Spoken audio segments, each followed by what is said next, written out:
¿En qué momento se diferencia el sexo de un mamífero? El sexo del embrión se decide por mecanismos genéticos en el momento de la fecundación. En los mamíferos, la determinación sexual primaria es estrictamente cromosómica y en general no es influida por el ambiente. En la mayoría de los casos, las hembras es XX y el macho es XY. Si el gameto femenino recibe otro cromosoma X del espermatozoide, el individuo restante es XX, formando ovarios y resultando en un individuo hembra. Si el gameto femenino recibe un cromosoma Y del espermatozoide, el individuo es XY, forma testículos y es macho. Por lo tanto, el cromosoma Y lleva un gen que codifica un factor determinante testicular y organiza la gónada hacia la formación de testículos en lugar de un ovario. ¿Qué ocurrirá en el caso de la formación del sistema reproductor en machos? La clave del dimorfismo sexual es el cromosoma Y, ya que este contiene el gen que rige la formación de testículos y que se llama el gen SRY, referente a la región de Y que determina el sexo. La proteína SRY es el factor que rige la formación de los testículos. Bajo su influencia se efectúa el desarrollo masculino y en su ausencia se establece el desarrollo femenino. Pero, ¿qué pasará si falta alguno de los cromosomas sexuales? Este es el caso del síndrome de Turner o monosomía X, donde el número cromosómico del individuo es de X, faltando uno de los cromosomas sexuales teniendo solo 45 cromosomas en total y no 23 pares. Esto ocurre por una deficiencia de algunas células sexuales, ovocito o espermatozoide, que presentan una malformación en su cromosoma. En consecuencia de esto, las células germinales primordiales se generan antes de llegar a las gónadas, por ende no existe diferenciación y la gónada queda indiferenciada. En ausencia de las hormonas gonadales se desarrollan genitales femeninos, con rasgos infantiles que mantendrán para toda la vida. Luego ocurre la determinación sexual secundaria, la cual afecta el fenotipo fuera de las gónadas desde un precursor común, la gónada bipotencial, hacia el desarrollo de las gónadas respectivas de cada sexo.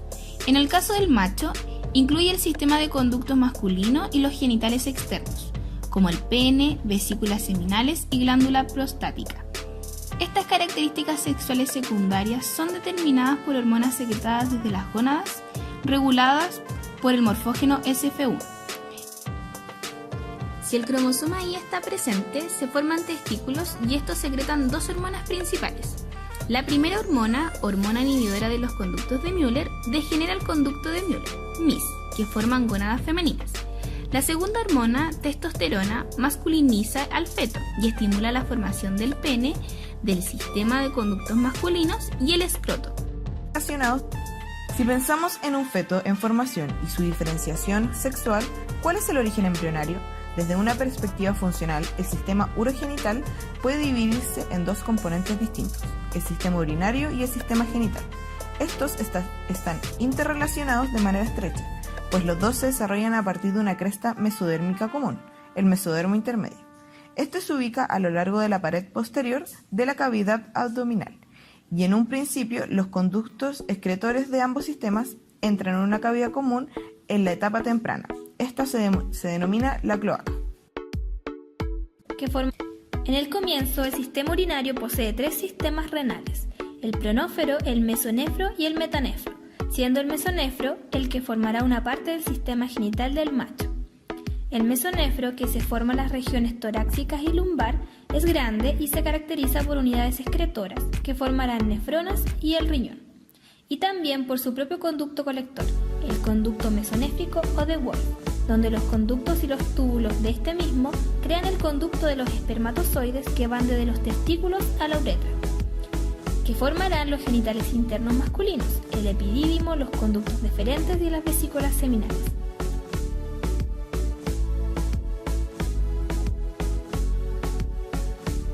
¿Cuándo se desarrollan las gónadas? Las gónadas no adquieren características morfológicas masculinas o femeninas antes de la séptima semana del desarrollo. En un principio, las gónadas aparecen como un par de crestas longitudinales, las crestas genitales o gonadales. Se forman mediante la proliferación del epitelio o mesodermo intermedio y una condensación del mesénquima subyacente compuesto por células madres, a diferenciar del mesodermo intermedio. Las células germinales no aparecen en las crestas genitales antes de la sexta semana de desarrollo.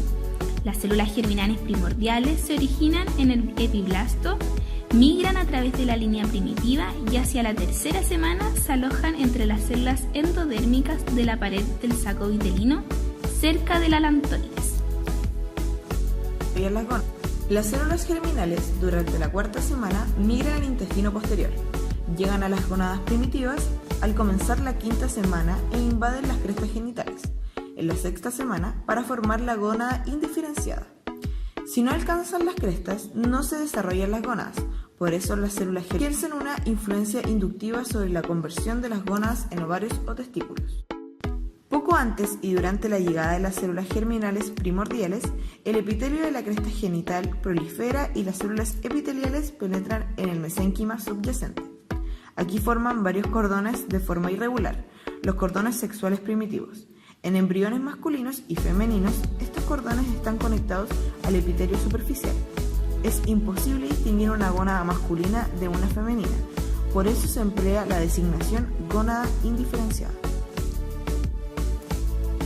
La formación del testículo está dada por la presencia del factor SRI, en donde el testículo comienza a tomar forma cuando los cordones sexuales proliferan y penetran la médula de este futuro testículo, dando origen a los cordones medulares, los cuales se ramifican en tubos pequeños y forman túbulos de la red testicular.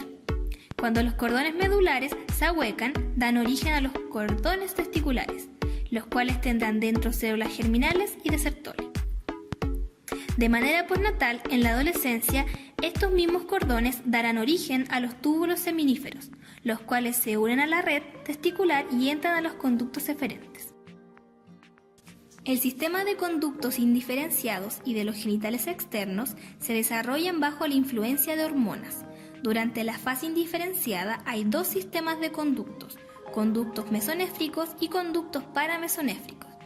La testosterona, hormona producida por las células de Leydig en los testículos desde la octava semana, estimula el desarrollo de los conductos mesonéfricos para que formen las siguientes estructuras: los conductos eferentes, el epidídimo, los conductos deferentes y el conducto eyaculador.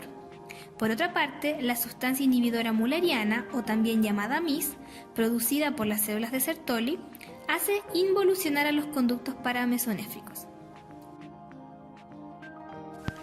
Por otra parte, cuando los túbulos excretores primitivos provenientes del mesonefro entran en contacto con los cordones de la red testicular, forman los conductos eferentes. Por debajo de los conductos eferentes, los conductos mesonéfricos se alargan y contornean, formando el conducto deferente, los cuales están rodeados por una capa muscular y llegan a la vesícula seminal, detrás de esta se encuentra el conducto eyaculador. ¿Qué pasará si las células de Sertoli en los testículos no produjeran MIS? En este caso se producirá el hermafroditismo verdadero. Las personas que presentan un cuadro hermafrodita tienen tejidos testiculares y ováricos. En el caso del mosaicismo genético pueden producir tanto ovarios como testículos. La mayor parte de los hermafroditas tienen número cromosómico 46XX y sus genitales externos son femeninos, pero el clítoris está hipertrofiado. Los genitales externos aparecen en una fase indiferenciada, que se dan por los andrógenos secretados por los testículos. Al inicio existe un tubérculo genital, dos protuberancias genitales y dos pliegues cloacales que se forman en el lugar donde estará la pelvis. Cuando el tabique urorectal llega al interior para separar el conducto anal del seno urogenital primitivo, que formará la vejiga futura, los pliegues cloacales reciben el nombre de pliegues uretrales que formarán el pene. En los varones, el tubérculo genital crece y se llama falo. Estos alargan los pliegues uretrales hacia adelante y forman el surco uretral, el cual se debe cerrar por completo, menos la punta que formará el glande. Mientras tanto, las protuberancias genitales se agrandan para formar las protuberancias escrotales, que también se juntan fusionándose en la línea media.